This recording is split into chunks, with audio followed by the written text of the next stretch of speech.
Você tem orado a Deus? Tem praticado a oração? Tem acreditado na oração? A oração faz parte do seu conjunto de ideias, de obras, de prática. Você acredita na oração aqui e acredita no seu dia a dia? Você tem separado o tempo da sua oração, tempo da sua vida para fazer a sua oração? Como é que está a sua conversa com Deus? Quanto tempo você ora a Deus? 10 minutos? 1 minuto? 10 segundos? Senhor, abençoe esse alimento, em nome de Jesus, amém. Essa é a sua oração do dia, né? E serviu, né? Tá servindo. Como é que está a sua vida de oração? Geralmente, quando a gente fala isso, e qualquer livro desse assunto, se você for procurar qualquer livro desse assunto, sempre há o conceito do tipo, como fazer para eu conseguir orar? Porque se fosse fácil, não precisava nem falar, né, não? Mas a maioria das pessoas, tem aquelas irmãs que oram assim a noite toda, né? Mas aí é a exceção, né? Aquelas irmãs assim que oram, que parece que fica 2 horas orando, e que se junta com a outra e ora que só, mas vamos supor que seja 20% do nosso auditório. A grande maioria das pessoas tem a dificuldade de se relacionar em oração assim de maneira disciplinada.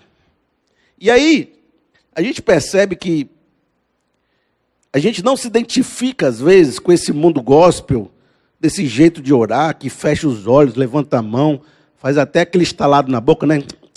Orando assim, faz, mistério. Aí os caras vai, de repente você olha esse tipo de oração, e você diz, rapaz, eu não sei orar desse jeito não, com essas palavras bonitas, desse jeito bacana. Então a gente sempre faz essa reflexão, o que é orar? Quanto tempo devo orar? De que maneira eu devo orar? E meu irmão, você já fez essa reflexão, não foi? Por que você não tem orado bastante? Quais são os seus motivos? A gente tem os nossos motivos. Porque a vida é corrida, porque eu estava distante de Deus, fazia um tempo, eu estava meio sem vontade de estar na presença dele. Eu acho que Deus já sabe o que eu vou dizer, aí eu digo bem pouquinho, mas ele já entende lá em cima, eu sou um cara de falar muito, é meu perfil. Você já sabe suas explicações, eu não preciso dizer o que você já sabe, porque você já sabe qual é a sua dificuldade de orar. Mas aí eu estava estudando lá, eu vi um teólogo, que ele deu uma visão diferenciada, ó. Aí eu falei, para dar essa reflexão na introdução, eu vou trazer essa reflexão desse teólogo para a gente fazer uma mastigadinha inicial, que eu achei muito legal. O nome dele é Henry Nouwen. Ele é um cara bem conhecido, sabe? Ele é bem legal, ele não é um cara ruim, não. Mas ele disse assim, olha só, quero ler com vocês, veja se você se identifica. O que posso dizer sobre minha vida de orações? Gosto de orar? É meu desejo orar? Reservo tempo para orar? Francamente, a resposta é não, para todas as 3 questões. Depois de 63 anos de vida e 38 de sacerdócio, minha oração parece tão morta quanto uma pedra. Quantos de nós temos esse sentimento, hein? Se a gente fosse falar de verdade. É porque é feio falar, né? Não oro não, está morta a minha oração. É uma pessoa para se abrir desse jeito, ela abriu o coração, né?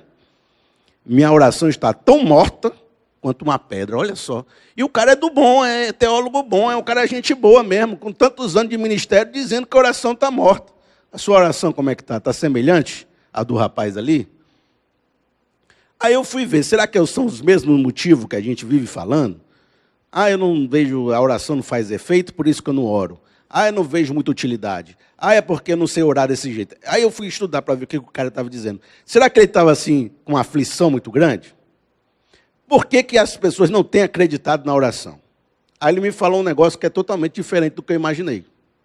Falou assim, eu não oro, e eu vou tentar traduzir com as minhas palavras, certo? Porque depois você vai ler o que o cara escreveu, não está bem assim, mas é assim. Porque a minha vida já é uma oração, é o que ele está querendo dizer. Quando eu tento traduzir em palavras o que minha vida já viveu, é sempre menor do que a minha vida já falou. Então, o meu suor, a minha lágrima, o meu dia a dia, já é uma música que está sendo tocada. Tudo que eu tenho feito, ou que eu faço, ou que eu penso, está sendo comunicado de alguma forma a Deus. Quando eu paro para falar, eu estou reduzindo tudo que eu vivi em poucas palavras que não fazem jus à minha vida por completo. Logo, a minha oração sempre é menor do que a minha vida. Entendeu o que ele está dizendo? É como você olhar um olhar de um trabalhador calejado, que tem as rugas no rosto, a mão toda, né, a mão toda dura, e dizer, rapaz, dá para ver o lamento dele ali, dá para ver o clamor dele ali, dá para ver quem ele é. O João faz oração que um João faria. O Felipe faz uma oração que o Felipe faria. Como aquele casal, né, que antes da esposa abrir a boca, o marido já sabe o que vai dizer, porque já conhece tanto, que a pessoa não precisa nem falar que ela já sabe.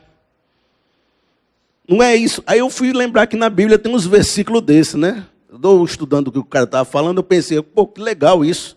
Olha só o que diz a Bíblia aqui, ó, em Salmo 139, versículo 4. Antes mesmo que a palavra me chegue à língua, tu já conheces inteiramente, Senhor. Em Mateus 6,8 diz, porque o Pai sabe do que vocês precisam antes mesmo de o pedirem. Ou seja, a minha vida já disse para Deus antes mesmo de eu falar. E antes de eu proferir alguma palavra, Deus já sabia o que eu ia dizer. Olha só. Então, será que eu não preciso falar, né? Se Deus já sabia o que eu vou dizer, esse cara aqui, ele não ora porque ele acredita demais, ó, né? A pessoa acredita tanto que não precisa orar, porque Deus já sabe, então não preciso dizer. Deus já conhece tanto meu interior, minha vida, minhas coisas, que eu falar vai ser para ele já sabe, né? Que coisa bacana. Talvez você tenha vindo para essa pregação e no começo você disse assim, rapaz, lá vem lenhada para a minha vida, né? Porque eu estou mal nesse negócio de oração, né? Se você for botar no papel mesmo, eu devo orar umas 3 vezes por semana, né? Assim, no final, eu ainda durmo orando, né? Senhor nosso Deus, obrigado por nosso dia. E durmo e termino de manhã, amém. Aí acorda de manhã, né? Que a pessoa vai dormir de noite e acorda de manhã. Mas nessa tua compreensão eu fiquei bem, ó, Felipe. Quando a pessoa me perguntar, eu digo, eu oro com a minha vida, né? Eu estou orando com a minha vida e não tem problema agora, porque se a pessoa perguntar quantas vezes tu ora, eu oro 24 horas por dia, porque minha vida está orando. Aí ficou fácil, né? Ficou mais tranquilo a gente. Mas eu não concordo com isso não, tá? Eu estou falando, mas eu acho até que é interessante, que Deus é onisciente, que Deus né, sabe todas as coisas. Até sei que se eu olhar a sua vida, eu sei que você está comunicando algo com a sua vida. Mas não é isso que a Bíblia diz, não. Nunca disse isso. É porque teólogo vai elaborando umas palavras bonitas, a gente acha que é assim. Mas ó, o exemplo de Jesus, ele saía para ficar sozinho orando, várias vezes em solitude. Tem orações na Bíblia descritas por Jesus. Ele fala, orem desse jeito, aí falou o Pai Nosso lá todinho. Aí no Getsemane, ele orando, como é que foi? Pai, afasta de mim esse cálice, mas, entretanto, seja feita a tua vontade, não a minha. Tem lá todas as orações da maneira clássica que Jesus fazendo. E todo mundo que orou na Bíblia, orou da forma clássica. Não tem esse negócio de oração na vida, na Bíblia, não. Então o cara, né, falou um conceito bonito, e que eu até acredito que muitas vezes você tem feito isso, mas que na Bíblia diz, rapaz, é para orar mesmo, orando mesmo, falando mesmo com Deus, desse jeitinho mesmo, normal. Então não tente fugir da rédea, não. Não tente inventar uma história para tu não orar, não, porque é para orar mesmo, assim, é para botar o joelho no chão, é para falar com Deus, é para organizar os pensamentos. E por quê, né? Por que é desse jeito? Aí eu vou trazer 3 ideias para você, 3 conselhos, 3 perspectivas, para você entender, talvez, reacender a chama da oração no seu coração, né? Voltar a acreditar na oração, voltar a acreditar, ter o seu momento de intimidade com Deus. 3 pontos para a gente reforçar isso na tua vida, para ver se você sair daqui, você vai se tornar aquele homem de oração de novo, vai voltar a ter aquele seu momento com Deus. E a oração da vida, se você acredita nela, você já está fazendo, né? Então tem que ajeitar isso não, né? Você está fazendo aí na sua vida. Mas vamos voltar a praticar essa oração de verdade, essa oração, né, de verdade, né? Essa oração assim, de fato, né? Do jeito que a Bíblia diz. Aí diz assim, ó, primeiro ponto que eu queria trazer com vocês. Diz assim, ó. Eu acredito na oração porque me comunico com Deus em um nível mais profundo, principalmente mais profundo que esse nível de comunicar com a vida. Por quê? Porque, meu amigo, a sua vida é um poço de confusão de pensamento. Você acorda acreditando numa coisa e dorme acreditando em outra. Você mesmo não sabe quem é você. Você, para fazer essa reflexão, sei quantos anos da tua vida para tu se descobrir. E, de fato, tem irmão que eu converso, que ele diz assim, o sonho da minha vida é morar no interior. O sonho da minha vida é ter uma casa no campo. é ter um sítio e criar 2 vacas. O sonho da minha vida é ter uma horta, é viver com pouco, é ter assim uma vida simples, é ter assim, tomar de manhã um leitinho e de tarde botar a cadeira lá na calçada e conversar com os vizinhos e falar da vida dos outros. Isso que eu quero, é vida simples. Aí essa pessoa, sabe o que está fazendo? Está comprando um apartamento que nem eu tenho dinheiro para comprar. E umas caminhonetes que a roda é desse tamanho, assim, que meu carro, coitado, né? Eu paro assim no estacionamento, a roda, para me passar assim, é todo me coisando na roda do cara. E para pagar isso aqui, o cara tem que ganhar muito. Mas ele não é no cara do sítio. Mas está comprando a caminhonete e um apartamento desse. Por quê? Porque ser humano é isso. Ele acorda pensando uma coisa e vive outra. É a confusão de pensamento. Aí a tua vida está orando o quê? Uma confusão, a tua vida. A tua vida é uma confusão de oração. Nem mesmo tu sabe o que está orando, porque tu acorda querendo uma coisa e dorme pensando em outra. Aí o que essa pessoa tem que fazer? Tem que fazer uma reflexão. E quando você senta para orar, não tem como você vestir máscara diante de Deus, né? Então, tu vai começar a dizer as coisas que você está fazendo, as coisas que você está querendo, os pedidos que você tem a Deus, de forma que aquilo que era uma ideia confusa, vai começar a se organizar numa ideia clara. Porque agora você tem que sintetizar tudo aquilo que você viveu. Minha esposa e eu, a gente briga de vez em quando por causa das finanças da casa, né? Só eu, né? Vocês não, né? As finanças, né? De onde é que está saindo tanto gasto? De onde é? Porque a gente morre de ganhar dinheiro e não tem dinheiro sobrando. Não tem dinheiro para guardar, não tem dinheiro para sair, não tem dinheiro para comprar roupa. Onde é que está indo esse dinheiro embora? Onde é que é? Não sei, porque tudo é importante. Aí você senta com a sua planilha, com a sua mulher, e vai ver onde é que está o furo. Aí você descobre, isso aqui realmente, então vamos tirar isso daqui. Aí quando você organiza, o que acontece? Fica claro. Agora você sabe o que está gastando, onde é que está gastando e como é que faz para não gastar mais. A oração é isso, meu irmão. Você tem a vida confusa todinha. Aí você vai sentar com Deus com a sua planilha, né? Você vai abrir sua planilha para Deus. Você vai dizer assim, Deus, eu estou gastando com isso aqui é tanto. Você pode fazer isso mesmo com a sua planilha mesmo, porque Deus também gosta de finanças. Na minha vida é tanto, estou gastando tanto, estou ganhando tanto. Como é que eu faço? Aí você vai organizando. Quando você sai da oração, sua vida está com a direção mais clara. Você sabe onde é que está errando. Você sabe o que está fazendo errado. E você sai melhor de uma oração. Agora, se você não senta para orar, você não se organiza com Deus. Por isso, você tem que sentar e ter um momento especial para botar as ideias em ordem, para conversar, para ter um momento especial, para Deus mexer ali na sua caixa de marcha, no seu motor, para ver como é que está o carro empenando. E Deus faz esse trabalho na oração. Por isso é tão importante separar um tempo para fazer uma reflexão mais profunda sobre como é que está a sua vida de oração. Agora, entretanto, ainda que você acredite que a sua vida fala e você não precise falar, porque Deus já sabe o que você vai falar antes que você fale, talvez seja nós que precisamos saber o que nós estamos falando. Ele já sabe, mas eu não sei. E eu sou essa confusão. Quando eu começo a falar, começo a perceber quem eu sou. E não só isso, porque na oração eu também escuto. E na minha vida aí diária eu não estou escutando nada. Mas para me escutar Deus, às vezes eu tenho que parar, abaixar as vozes que estão brigando na minha cabeça, porque na sua cabeça tem um bocado de voz dizendo para fazer isso, para fazer aquilo outro. Aí você tem que abaixar essas vozes e começar a procurar lá na sua cabeça qual é a voz de Deus, né? Deus fala comigo. Não, é isso, não é aquilo, não é aquilo outro. Peraí, calma aí. Deus fala comigo. Aí você começa a perceber a voz do Espírito Santo, a voz de Deus lá no meio da sua cabeça. Há aqueles mais reformados, mais antigos, mais bíblicos, que vão dizer o seguinte: na oração eu falo com Deus, e na Bíblia ele fala comigo. Então, para Deus falar comigo, eu leio a Bíblia. E não estou dizendo que é mentira, não, porque Deus fala na Bíblia também. Mas na Bíblia é conceitos gerais para todos os seres humanos. E lá está a vida do Paulo, lá está a vida do Pedro, lá está a vida do Abraão. Mas, meu amigo, você não é Abraão, você não é Pedro, você não é Paulo. A Bíblia, na oração, a gente descobre a palavra de Deus para mim. Para mim, Felipe, nos meus dilemas pessoais, na minha história pessoal. Lá na Bíblia não tem assim, não. Felipe, tome essa decisão. Tem não.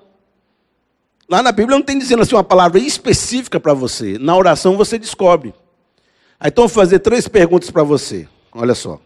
Diz assim: o que Deus tem para falar sobre as suas dores e feridas? Especificamente sobre isso. Na oração você vai descobrir. Quais os propósitos que Ele tem para a sua vida? E naquela decisão que você precisa tomar, qual seria o melhor caminho? Meu amigo, se você não parar para orar, você nunca vai descobrir a resposta disso. E talvez você tenha passado muito tempo sem saber muitas respostas que Deus tinha para dar para você.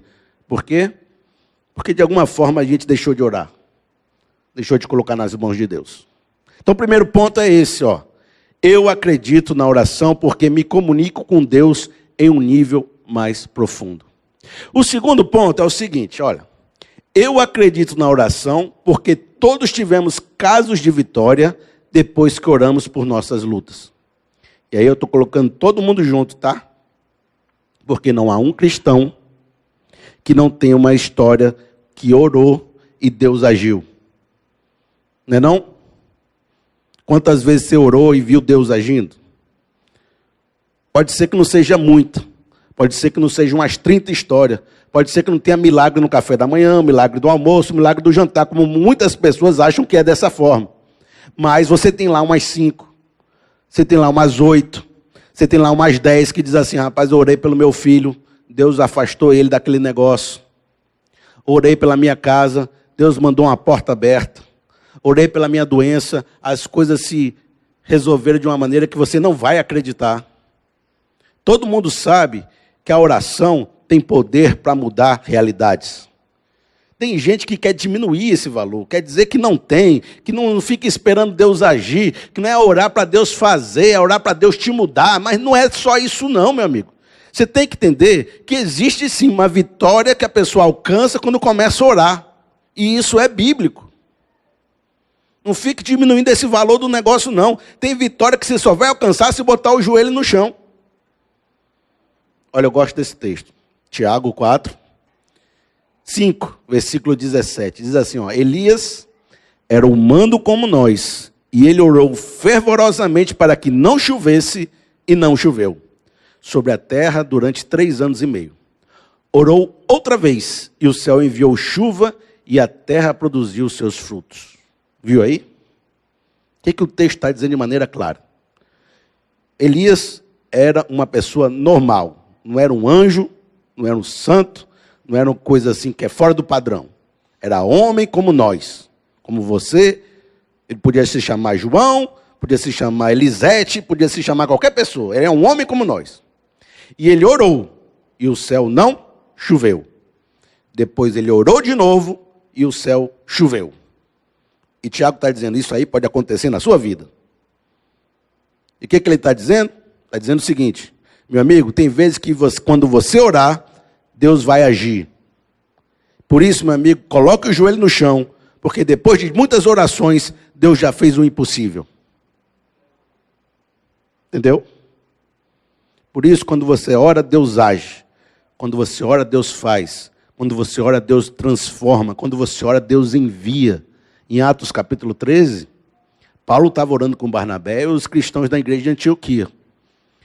Aí veio uma palavra do Espírito Santo dizendo: separe-me a Paulo e Barnabé para as viagens missionárias. E desde aquele dia, então, Paulo e Barnabé saíram para fazer a obra de Deus. Agora, percebam que foi no meio da oração que Deus falou, que Deus enviou. Meu amigo, será que você ainda estaria em Fortaleza se você estivesse orando?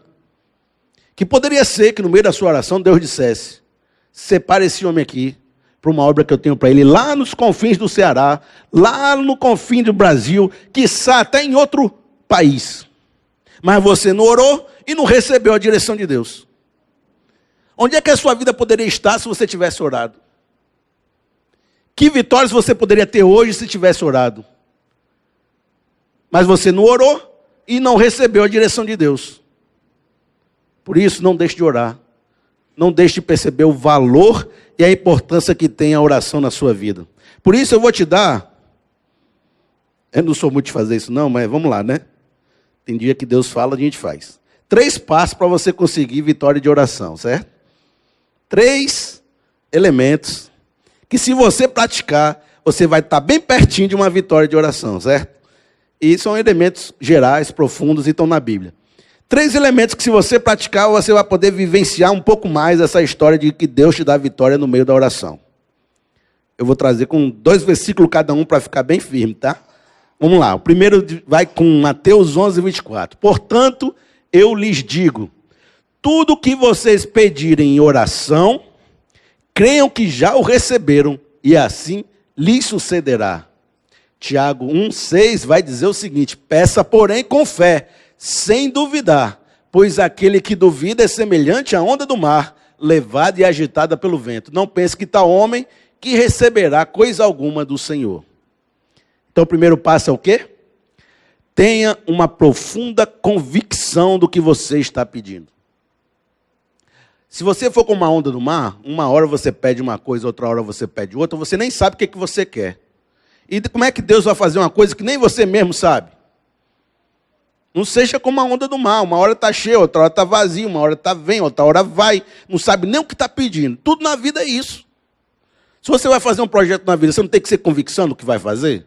Para você vencer numa empreitada, você não tem que estar certeza do que está fazendo? Se você não sabe o que está fazendo, quem é que vai te apoiar? Quem é que vai lutar contigo? Quem é que vai te botar ali na frente da batalha? Você tem que saber o que você está fazendo. E não teve uma pessoa que não chegou com essa convicção para Jesus, que Jesus não elogiou. Grande é a sua fé. A tua fé te salvou. A tua fé te curou. Nunca vi em Israel um homem com tamanha fé. A fé é a parte do homem que faz Deus se mexer também. Que faz Deus elogiar. Que faz, rapaz, o cabo é de fé mesmo, rapaz. Está vindo aqui atrás, está clamando, eu vou fazer algo para esse rapaz. Você precisa ter uma convicção forte. Uma convicção de saber o que você quer. Rapaz, Deus, eu tenho um propósito na minha vida. Eu queria lhe pedir que o Senhor agisse poderosamente no meu casamento. Eu quero, Senhor Deus, que o meu casamento seja um exemplo para as próximas gerações. Eu quero ser um pai maravilhoso. Eu quero que minha esposa seja uma mãe maravilhosa. Eu sei o que eu quero. Deus, abençoa a minha vida, abençoa a minha história. Você precisa ter uma convicção de fé e acreditar que Deus é presente e que Ele pode fazer na sua vida. A segundo passo que eu dou, uma dica, é o seguinte. Lucas 18:1. Então Jesus contou aos seus discípulos uma parábola, para mostrar-lhes que eles deviam orar sempre e nunca desanimar. Em Mateus 7,7 vai dizer, peçam e lhes será dado, busquem e encontrarão, batam e a porta lhes será aberta, pois todo o que pede, recebe, o que busca, encontra, e aquele que bate, a porta lhe será aberta. Segundo passo é, ore com frequência e busque com afinco na vida real. A necessidade de orar sempre e não desanimar. E também, bata e será aberto. Busque e lhe será dado. Ou seja, não desista, seja perseverante em oração. Mas também não desista de bater, de buscar, de pedir, de ir atrás. Esses 2 universos têm que ser perseverantes na sua vida. Não só você tem que ter uma profunda convicção, quanto você vai enfrentar uma batalha às vezes longa. A libertação de um pecado, a libertação de um filho, a libertação de uma cidade, isso é uma batalha que exige muita oração, muita luta e às vezes por muito tempo. E você vai começar a orar no dia seguinte já está desistindo? Que fé é essa? Vai orar por um filho, o filho te deu uma resposta, aí você diz, também não oro mais não. Que isso? Tem que orar, tem que botar o joelho no chão, tem que às vezes ficar 1 ano orando por aquele menino. Tem que ter uma perseverança em oração e tem que lutar por aquilo que você acredita. Porque se você ficar na sua cama só orando, também não acontece, né? Se você ficar lá, Deus me dá um marido e não for atrás na luta, né? Também não arranja o varão, né? Não arranja a situação, né? Você tem que orar pelo marido e tem que se perfumar, né? Tem que botar um vestido bonito, tem que ir à luta. Esses 2 universos. Terceiro passo, né? Vamos lá. 1 João 5:14, esse aqui é o que lasca todo mundo. Essa é a confiança que temos ao nos aproximarmos de Deus. Se pedimos alguma coisa de acordo com a sua vontade, Ele nos ouve. Tiago 4:2-3, vocês cobiçam coisas e não as têm. Matam e invejam, mas não conseguem obter o que desejam. vocês vivem a lutar e fazer guerras. Não tem? Porque não pedem. Quando pedem, não recebem, pois pedem por motivos errados, para gastar com seus prazeres. Terceiro passo, peça de acordo com os princípios e propósitos de Deus para a sua vida. Porque Deus não vai lhe dar algo que é ruim para você. Deus não vai lhe dar algo que é contra a sua natureza. Aí já pensou você orando, dizendo, Deus, abençoa minha amante. Senhor Deus, que minha amante seja próspera, que ela possa sempre estar disponível para mim. Que a minha amante nunca seja pega e minha esposa nunca descubra ela. Deus, que você preserve as minhas relações amorosas múltiplas, porque o Senhor é um Deus que pode fazer coisas grandes. Deus vai abençoar um negócio desse? Não vai, né? Porque é contra os princípios dele. É contra a vontade dele, inclusive para a sua vida. Deus deu um câncer para o meu concorrente. Que ele, né? Tem gente que ora desse jeito e fica pedindo coisa que Deus não vai dar, meu irmão. Não tem como você pedir que Deus faça o mal para outra pessoa, que Deus age de uma maneira errada, que Deus faça... Por isso, meu amigo, não adianta ficar tentando achar que é uma mandinga, que é um negócio que você vai fazer de qualquer jeito e Deus é obrigado a responder, que se eu acreditar muito e Deus faz, não é assim, tem que ter um propósito naquilo. Sabe como é que você percebe o propósito de Deus na sua vida? Quando você estiver orando mais pelos outros do que por você. Quando você começa a dizer, Deus, faz uma obra na vida do meu filho, faz uma obra na vida do meu irmão, me ajuda a ser bênção na vida deles. Geralmente, essa oração é boa. Quando a oração é assim, Deus me enriquece, Deus me dá honra, Deus me dá fama, Deus me levanta, Deus me dá um... Né, isso aí geralmente é um egoísmo, é uma cobiça, é algo que no fundo você quer dar outro nome, mas está errado.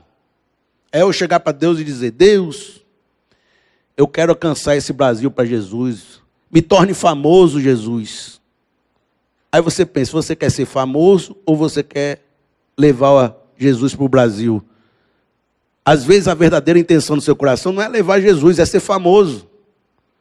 É ficar com o microfone na mão, é ter um público grande te escutando. Aí a sua intenção parece uma, mas no fundo é outra.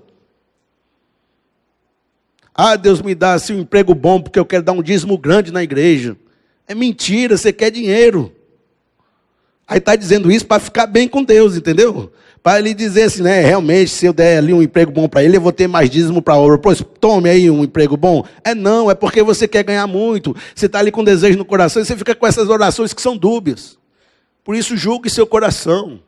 Uma oração complicada faz oração complicada. Um coração cheio de conflitos faz oração cheio de conflito. Por isso que Deus não pode atender tudo que está no teu coração.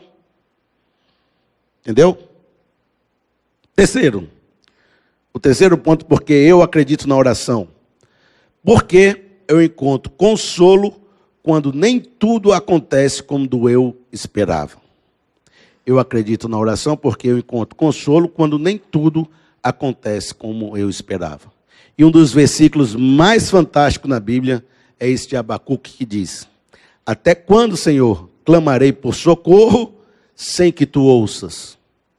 Até quando gritarei a ti violência, sem que tragas a salvação? Esse aqui foi em Fortaleza, né? O rapaz estava escrevendo aqui no Bom Jardim. Violência, sem que tragas a salvação. Por que me fazes ver a injustiça e contemplar a maldade? A destruição e a violência estão diante de mim. A luta e conflito por todo lado. Qual é a oração desse rapaz? Eu orei, eu clamei, eu pedi e eu só vejo violência em minha volta. Deus, até quando você não vai ouvir minha oração? E se você conhece a história do Abacuque, não teve salvação para essa geração. Eles tiveram mesmo violência, eles tiveram destruição e foram levados lá para a Babilônia. E há momentos que até os grandes homens de Deus recebem um não de Deus.